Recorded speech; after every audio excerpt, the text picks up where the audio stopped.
नमस्कार, मैं डॉक्टर रचना मेहता। आज आपको बीए फर्स्ट ईयर का जो सेकंड पेपर है राजस्थान का इतिहास, उसका फर्स्ट टॉपिक बताऊंगी और वो है प्रमुख ऐतिहासिक स्रोत। इतिहास के विद्यार्थियों को ये समझने की आवश्यकता है कि इतिहास बिना स्रोतों के नहीं होता है। यह कल्पना पर आधारित नहीं होता है। जो फैक्ट्स होते हैं उसको एक इतिहासकार समझता है, पढ़ता है और उसके अनुसार पुराने समय को वापस बनाता है।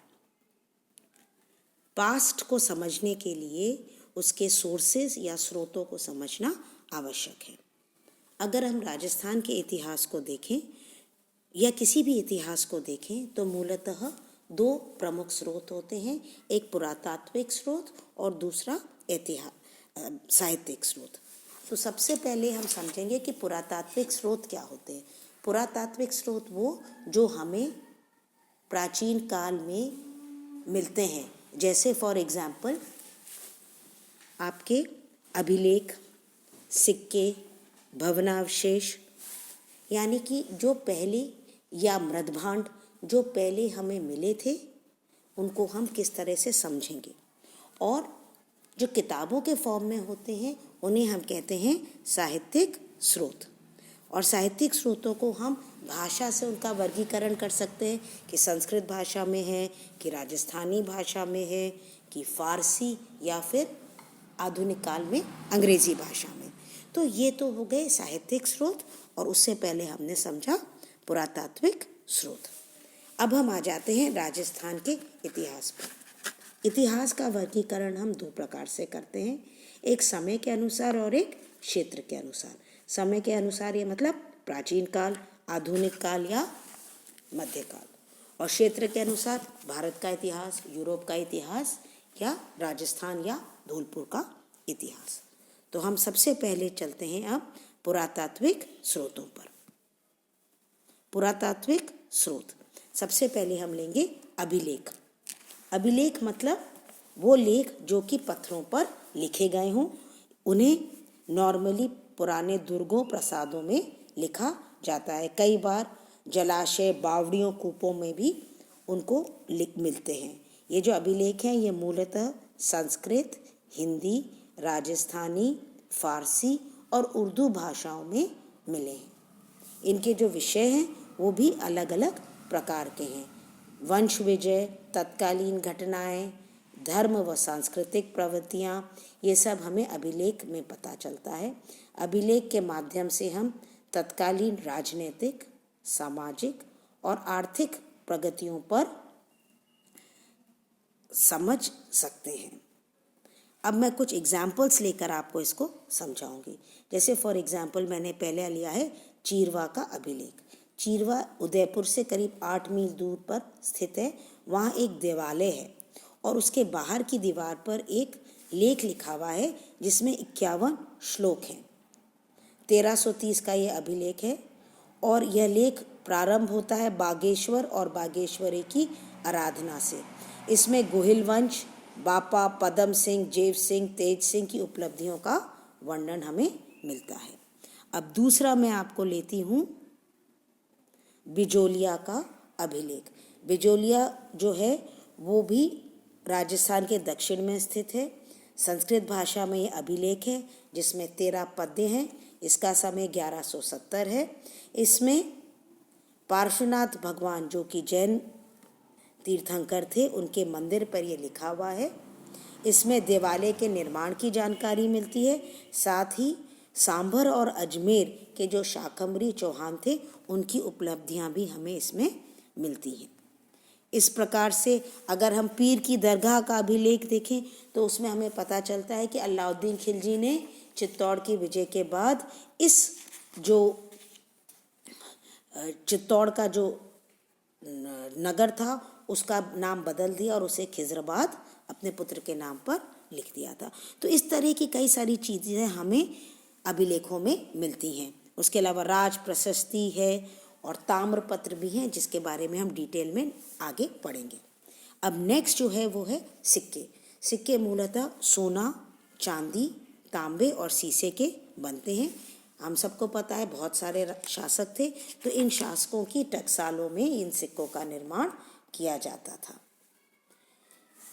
अगर हम राजस्थान के इतिहास में देखें तो प्राचीन काल में हमें 3 क्षेत्र हैं जहाँ पर बहुत सारे सिक्के मिले हैं, आहड़, रेड़ और बयाना। आहड़ में हमें 6 सिक्के मिले हैं, रेड़ में हमें 3075 चांदी के सिक्के मिले हैं और बयाना में भी हमें गुप्त काल के सोने के सिक्के मिले हैं। इसके बाद मध्यकाल में हमें ज़्यादातर जो सिक्के मिले हैं वो मुगल सिक्के मिले हैं, क्योंकि हम जानते हैं कि राजस्थान मुगलों के अधीन आ चुका था। उसके बाद आधुनिक काल में हर राज्य में राज्यों के सिक्कों पे इंग्लैंड के शासकों के नाम भी हमें मिलते हैं, जो ये बताता है कि राजपूतों ने अंग्रेज़ों की अधीनता स्वीकार कर ली थी। तीसरे जो पुरालेख हैं वो है भवनावशेष। इसमें 2 प्रमुख हैं जो सिंधु घाटी सभ्यता के समय के हैं, एक है कालीबंगा और दूसरा है आहड़। कालीबंगा बीकानेर के पास में है और आहड़ उदयपुर के पास में है। कालीबंगा में हमें ईंटों से निर्मित पक्के मकान मिलते हैं जो ऊंचे चबूतरों पर निर्मित हैं। गंदे पानी के लिए यहाँ पर निकासी के लिए नालियाँ भी हमें मिलती है, कूड़ा डालने के लिए भांड भी मिलते हैं। ये समृद्ध सभ्यता थी, इसके बारे में हमें उसके भवनावशेष से पता चलता है। ठीक उसी तरह से आहड़ जो कि उदयपुर के पास है, वहाँ पर भी हमें छोटे छोटे मकान और कच्चे कोयले से बने हुए मकान मिलते हैं। कई मकानों में 2 या 3 चूल्हे भी मिलते हैं, वहाँ पर मुद्राएं भी मिली हैं। तो इस सभ्यता से हमें वहाँ के भवनावशेषों के बारे में भी जानकारी मिलती है। अब हम आते हैं पुरातात्विक के बाद साहित्यिक स्रोतों में। सबसे पहले हम लेते हैं संस्कृत भाषा के जो प्रमुख स्रोत हैं, उनमें एक लेते हैं हम हमीर महाकाव्य, जो हमीर की मृत्यु के 100 वर्ष बाद लिखा गया है, जिसको नयन चंद्र सूरी ने लिखा है और रणथंभौर के चौहानों के इतिहास के बारे में ये बताता है। एकलिंग महामात्य एक और है जो मेवाड़ के महाराणाओं की वंशावली बताते हैं, जिसको स्वयं महाराणा कुंभा ने लिखा था। राजस्थानी के कुछ ऐतिहासिक ग्रंथों के बारे में अब हम समझें। इसमें एक है वंश भास्कर, ये वीर रस प्रधान है और इसकी रचना बूंदी राज्य के राजकवि सूर्यमल मिश्रण ने लिखी है। इसमें मध्यकालीन राजस्थान की राजनीतिक घटनाओं के बारे में जानकारी मिलती है। एक और पुस्तक है राजविलास, इसकी रचना राज सिंह के समकालीन कवि मान ने की थी। इसमें महाराणा राज सिंह की उपलब्धियों का विवरण दिया गया है, मगर इसमें अतिशयोक्तियाँ हैं। इसके बाद ख्याल है।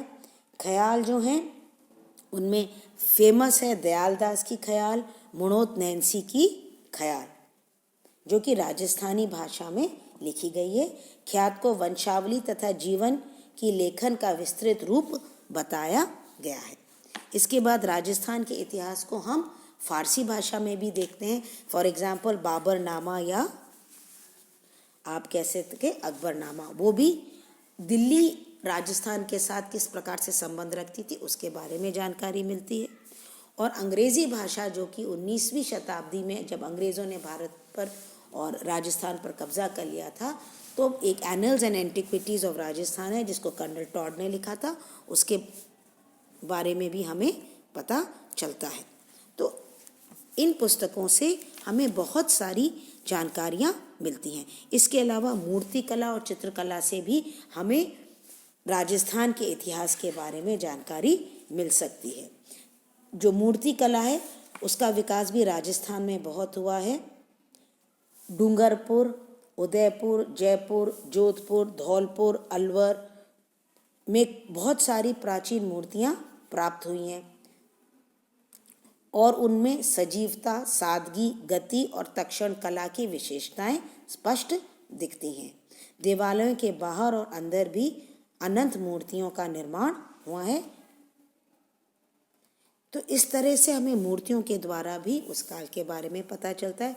चित्रकला भी बहुत ज़्यादा यहाँ पर विकसित हुई थी।